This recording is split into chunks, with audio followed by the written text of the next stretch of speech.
మద్దిపాడు మండలం దొడ్డవరం గ్రామానికి చెందిన వల్లెపు అంకమ్మరావు భార్య చనిపోవడంతో ఆమె స్థిరాస్తి మార్చుకున్నటకు వీఆర్ఓ కొప్పులు అంకమ్మ తహసీల్దార్ సృజన్ ని కలవగా వారు 90,000 లంచం అడగడంతో బాధితుడు నెల్లూరు జిల్లా ఏసీబీ డీఎస్పీ శిరీష్ ని సంప్రదించడంతో ఏసీబీ బృందం ఈరోజు పగడ్బందీగా వలపన్ని దొడ్డవరం వీఆర్ఓ ద్వారా 90,000 తీసుకుంటుండగా తహసీల్దార్ సృజన్ ని రెడ్ హ్యాండెడ్ గా ఏసీబీ అధికారులు పట్టుకున్నారు.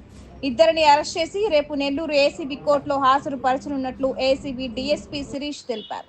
ఈరోజు మాకు వచ్చిన కంప్లైంట్ మేరకు ఈరోజు ఎంఆర్ఓ మద్దిపాడు మరియు విఆర్ఓ దొడ్డవరం వాళ్ళపైన రైడ్ చేయడం జరిగిందండి. కంప్లైంట్ యొక్క వైఫ్ చనిపోయారు. సో కంప్లైంట్ యొక్క వైఫ్ వాళ్ళ యొక్క late registration of entry proceeding issue చేయడానికి ఎంఆర్ఓ మద్దిపాడు గారు 90,000 లంచం డిమాండ్ చేశారు. ఆ ప్రొసీడింగ్స్ ఇచ్చినందుకు గాను ఈరోజు ఆయన ఇన్స్ట్రక్షన్స్ మేరకు ఎంఆర్ఓ మద్దిపాడు గారి ఇన్స్ట్రక్షన్స్ మేరకు విఆర్ఓ దొడ్డవరము 90,000 లంచం డబ్బులు తీసుకుంటుండగా మాకు రెడ్ హ్యాండెడ్గా దొరికారు.